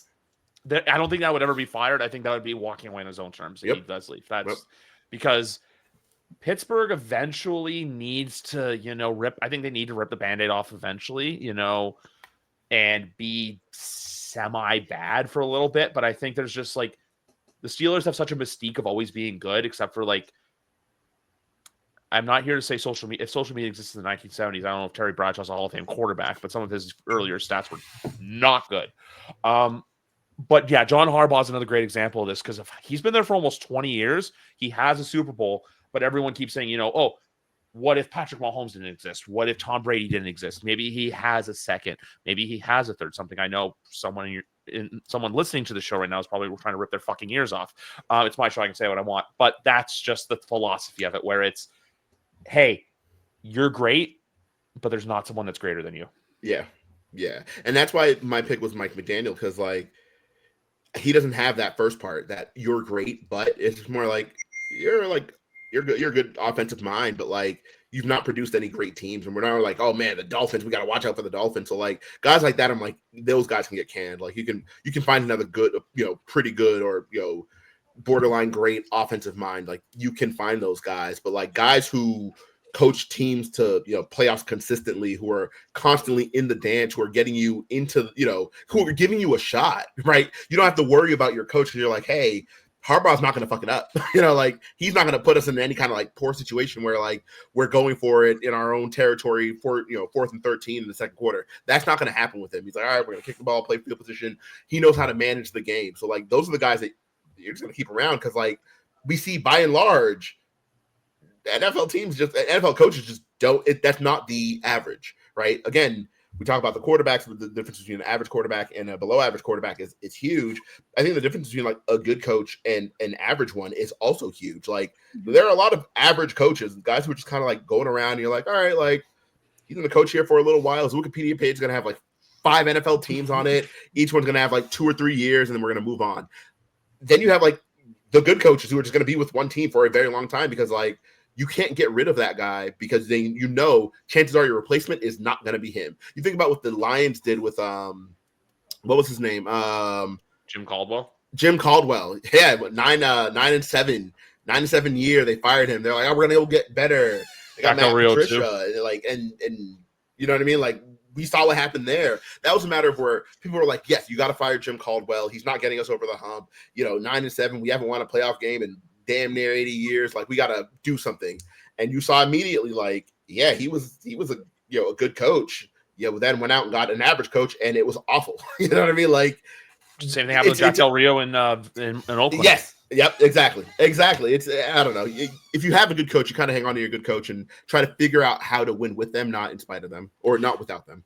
The other thing I was going to say too, just on another non-Patriot related question, and obviously we're not going to say the Patriots because that's, like I said, it's just that. Is there another team out there that's like, could be good that may not be getting talked about enough. Because there's one that I want to throw out there because I think their quarterback has a huge years in terms of what his longevity could be. And I'm kind of excited to see this team. Who you got? Rip the Band-Aid off. Jacksonville. Oh, no shot. No shot. Oh, no here's shot. my thing with it. Here's my thing shot. with it. Here's my thing with it. Tell me. Land the plane, please. I'm going to land the plane.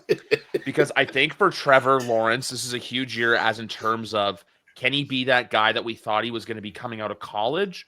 Or is he going to be that middle of the pack guy? And I think Liam Cohen is the best coach that he's had to potentially bring that out of him. And when you're also in a division where Tennessee's rebuilding, the Colts are just weird. Like, I think that's the best way to describe the Colts. There's no other way. They're just weird. And Houston is, like I said, no offensive line. And Houston's, I think CJ Stroud's still going to be good. I'm not here to say the Jags are going to be good. I just think that if Trevor shows enough, it changes the trajectory of where his career has potential to go. It's the difference between, being that fringe top 10, 11, 12 guy or always being in that 15, 16, 17, 18. That's what I mean by it. That's why I'm a little skittish on it when it comes to a team like Jacksonville. The other one is a team I alluded to earlier, and that's just because it's either going to be Atlanta or Tampa winning the division. But with those beautiful creamsicle jerseys they unveiled last week, I'm not going to bet against Tampa until they give me a reason to do so. I think Tampa's going to be like outright good, though. I thought they were outright good this year.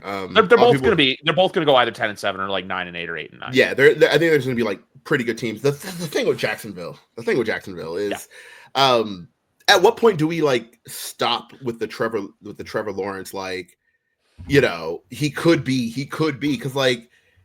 I think after this year, if he doesn't do it this year, then I think that, I thought that was last year. He just isn't playing well, and he hasn't played well in like 2.5 years. It's in like you watch him play, and he does things where you're like, well, if that was literally anyone else, we'd be crucifying him. But like, he's Trevor Lawrence, he's generational. He was 1.1, like he's gonna be the guy. But like, he does things, he makes decisions, and you're like, first overall, that was you number generation. Oh, yeah, I don't buy it with Jacksonville. I'm sorry.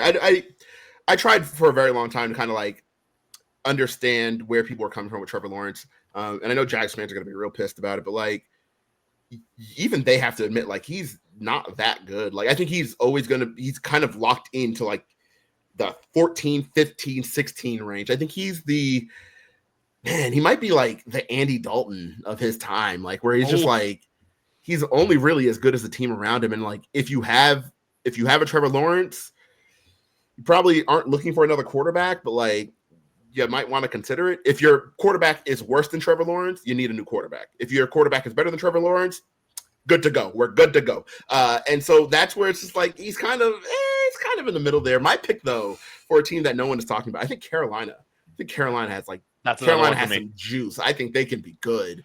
I think with them as well, they have the right guys leading the ship. I've seen some of their post-game videos, and I've liked what I have seen from Dave Canales. I still think they're a few years away, like a couple years away. I think they're going to be frisky, though.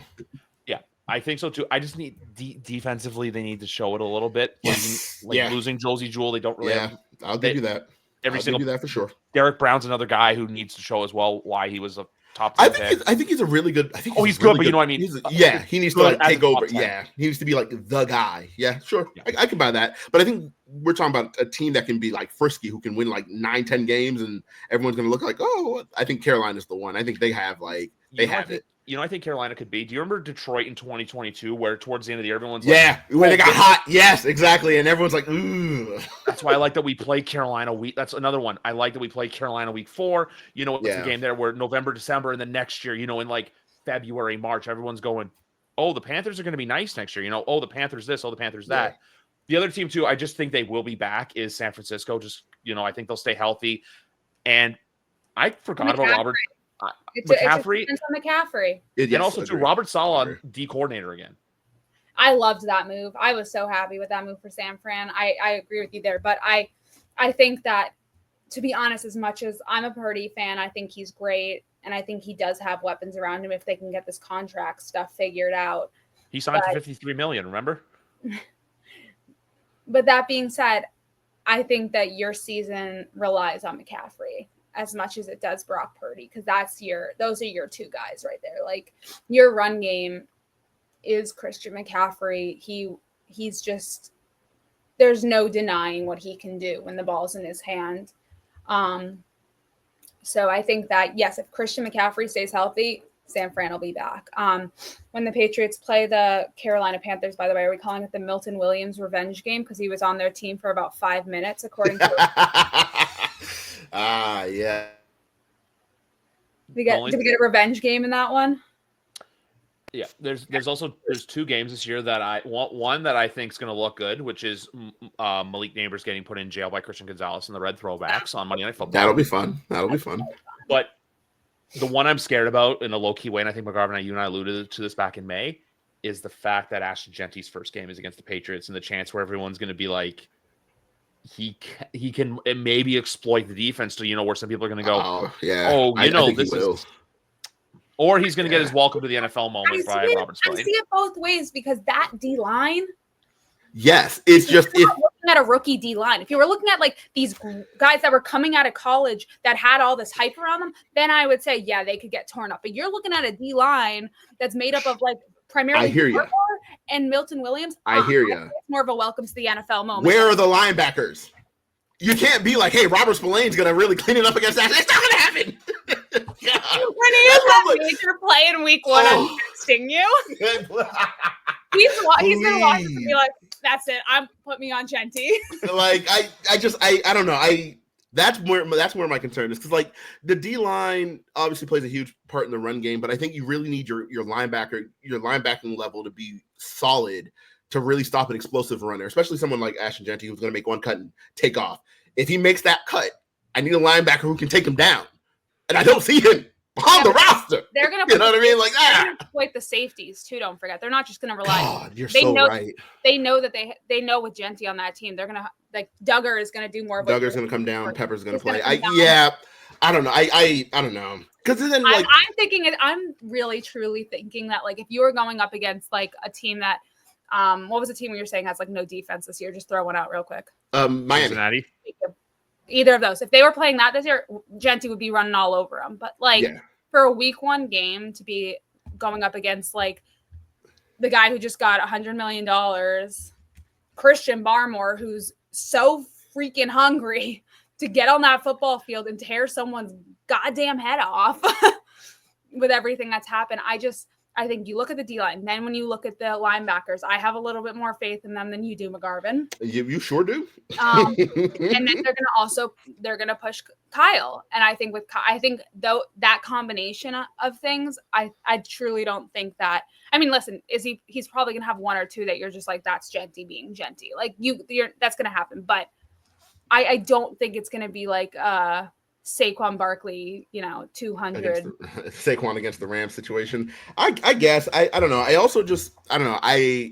Maybe my thoughts will change after, by the end of this weekend, once I've like got to see a little bit of, training camp and get to see like, what they're thinking at the linebacker level. But that just worries me. I don't know. Especially because that line, I mean, the defense, the front seven just got pushed around last year against the run. Now, obviously, the scheme's different, and the players are different, and the scheme is different. I do hear you on that. I don't know. I got to see it. I have to see it, because stopping the run is a mentality, and they did not have it last year. So, also a good opportunity for Will Campbell really to be tested. Yeah. Hey, here's your first start. Here's Max Crosby. Yeah, he might also get Tyree Wilson, and I think he can kind of play a little bit. So that is a little wild. They're gonna have to to prepare him for that game. They're just gonna have to be like, someone on scout team is gonna have to just like be a menace to Will Campbell that week. Yeah, you just have to like line up someone offside on every play just to kind of simulate his speed. You're like, all right, you line up in the neutral zone because like he's gonna get there that fast. Right, exactly. And we're just gonna rep it that way. McGarvin, where does Jeremiah Farms fit on this roster? God, I love Jeremiah Farms. I don't know. No clue. Right. You look at the D line, the interior, the defensive interior. Christian Barmore is obviously healthy, cleared to play. He'll be out there. Milton Williams is in there, and you're like, all right, like those are going to be your two guys. Joshua Farmer was taken in the 5th round. Was it the 5th round or Yeah, I think it was the 5th round. He's obviously going to have a role in that rotation as well. Jeremiah Farms just signed an extension last year, 4th though. round. So 4th round. See, pardon, 4th round. I see. Day 3 of the draft, just it all blends into me. They're just saying names at that point because they don't even like really stop to like, oh yeah, this is now the start of the 6th round. It's just like they're going, and you're like, pick number 188. Like, what the fuck did we get here? Anyway, so you have these guys, you have the rotation on the interior there. I think he has a role as like an interior pass rusher. I just don't really know if that's going to be enough to say. And I mentioned his extension because he's just signed him, but that was the last regime. So I'm like, it doesn't really matter. I just don't really know that he's going to have like a ton of opportunity because like Christian Barmore is also an incredible interior pass rusher. Milton Williams also an incredible interior pass rusher. Joshua Farm is not quite as much, but you know he's also a presence in that game. You have Kyrie's Tonga is on the team as well, but he's more of a nose tackle. He's not going to threaten in terms of like giving you that interior pass rush. And then we have the guy we mentioned at the top of the episode almost an hour and a half ago, Jaquelin Roy. What's his where does he fit in, right? Because I think him and Farms are similar players in that role, as in they're like, hey, we're just trying to like penetrate and get upfield and get after the quarterback. What happens there? So I don't know. I hope there's a spot for him because like that's my guy and that's been my guy since he was in the USFL. But I just don't know that there's a spot for him. But at least he got paid.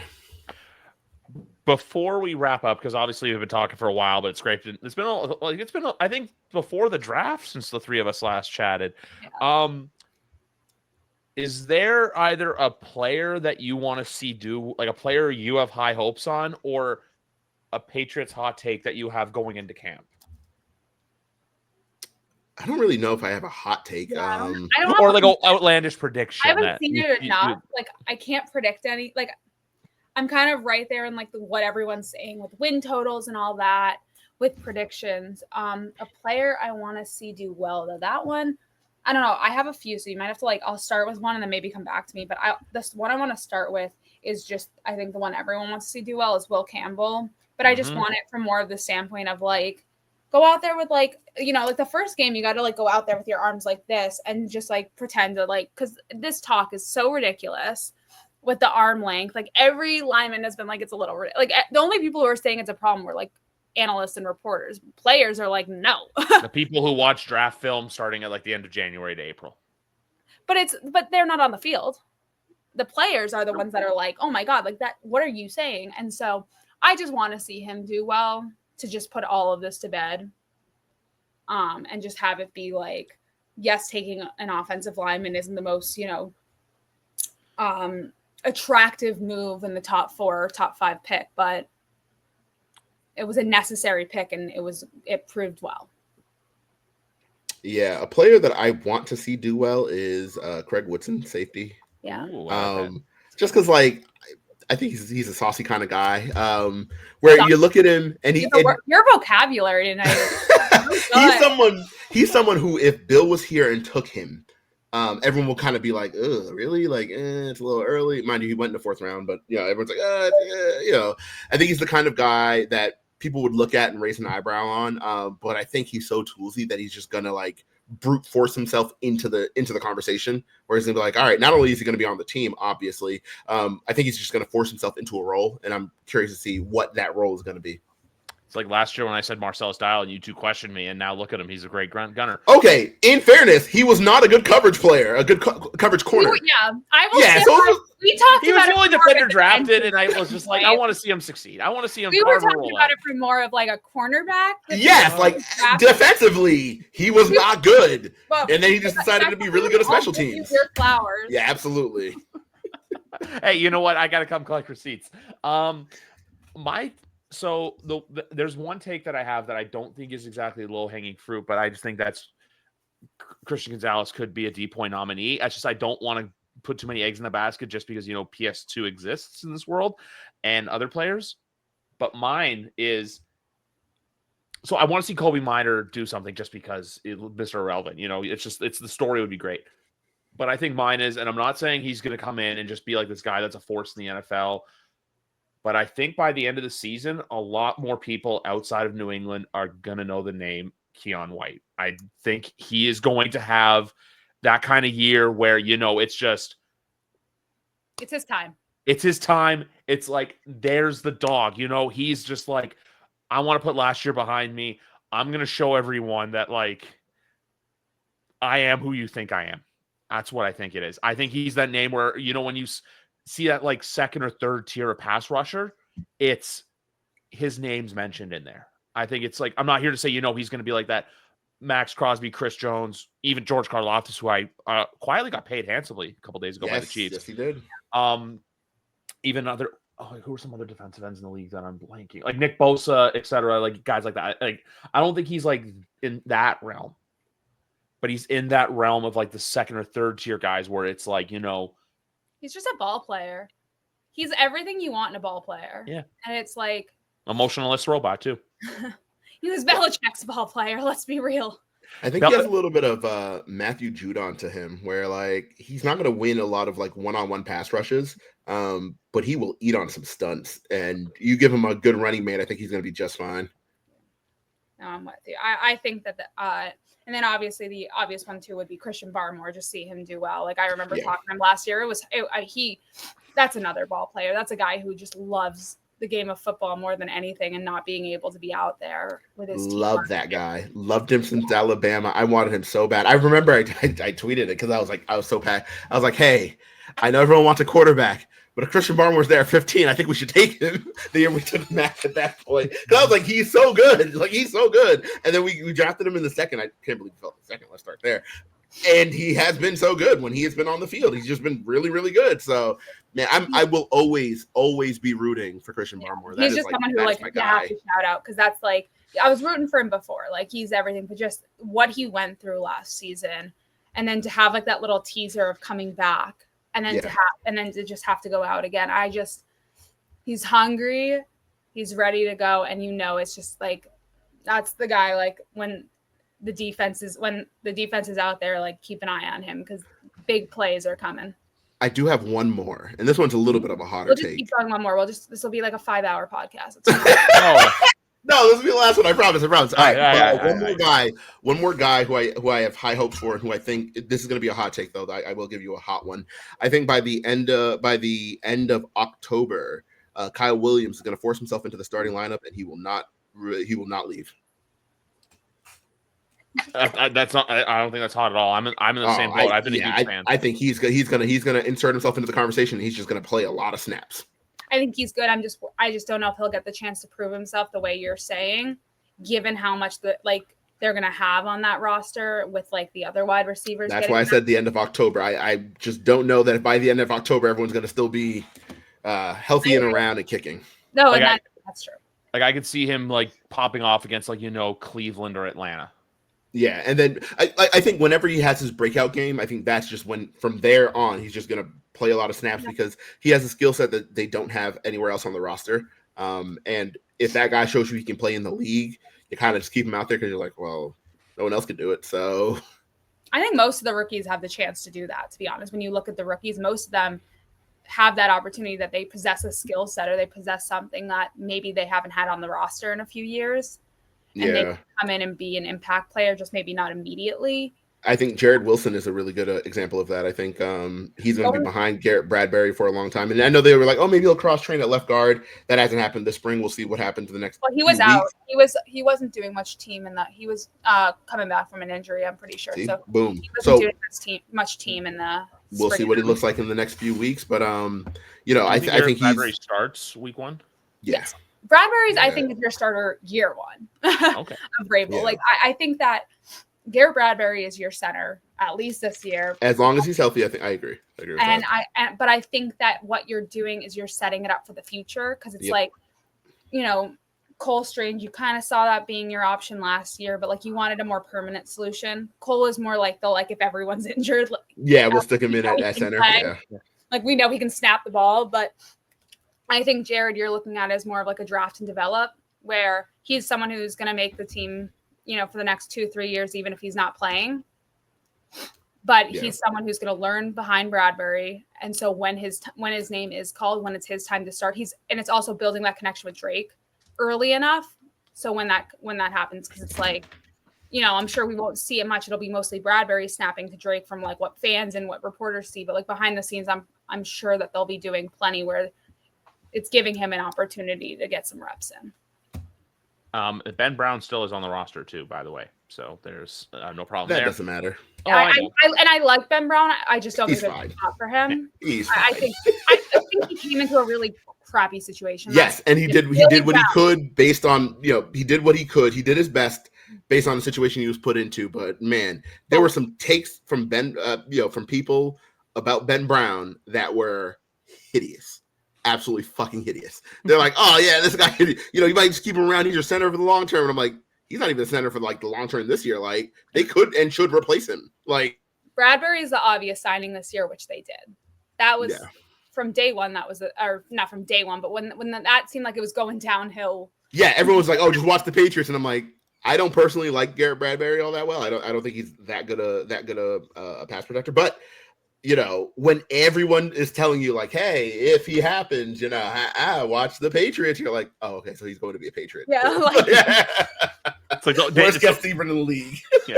It's no longer what it was with Belichick, where it's just, oh, they signed this person. Oh, they signed that person. No, it's, hey, this person's probably going to New England. Yeah. And then left guard, is it Layden Robinson? Is it Cole Strange? Or it's Cole Strange. It's Cole. Yeah. It's Cole Strange. It's fun to make fun of Cole Strange, but he's a good player. He's just never healthy. But when he's out there, he's perfectly fine. It's just people are like, oh, he was overdrafted, and then he gets hurt a bunch, and you're like, oh, this guy sucks. It's like he doesn't suck. He's just not healthy. But when he's out there, he plays well. You haven't seen what he can do. Yeah. He's not like you can start saying that if it was like he went out there and it was like a max situation where it's like 15 and like you got rid of him, and he can't play football after a year, like whatever, which is like that's just the first example that came up. It's not like a perfect example, but it was just what came into my mind immediately. But like with him, it's like when he's out there, he's put good stuff on tape. Yeah, it's just he's not out there a ton. He's not out there a ton. Oh, I have to say it's always fun when the three of us get together. Won't be the last time. No, definitely won't be. There's a lot of stuff going on throughout the season. I'm sure because obviously from where I live, these two will be boots on ground during training camp at points, checking in on everything, seeing how everything's going. As well, McGarvin will be chiming up his takes online. Sophie will keep up with the great writing and also making appearances in ESPN articles. That's why I sent you that tweet because I literally Adam Schefter tweets that out and I see Stephon Diggs and then just a girl with glasses holding a phone next to him and I'm like, that's my friend. That's why I sent it to you. I just more context to it. I just sent it to her, and I was just like, "Hey, there's you." But no, it's like that. It's that calm before the storm, almost. Where look, there is NFL football next Thursday, but it's like no one's. I watch it, and then I go to myself, "Why am I watching this game? The Hall of Fame game?" But no, there's a lot to talk about, and then just we've covered it all in almost a 2-hour. This has been the longest podcast I've done in a very, very long time, but. It's always great to do that. But does anyone have anything else to say, or should we just, wrap this one up? Nah, Sophie needs to get to bed. It's late. Yeah. We're going to let everyone get to bed, guys. Episode 370, though, is in the bag. I'll be back tomorrow with Andrew Patterson to get you ready for the next week of CFL football. Have a good night, everybody. Bye. Pats.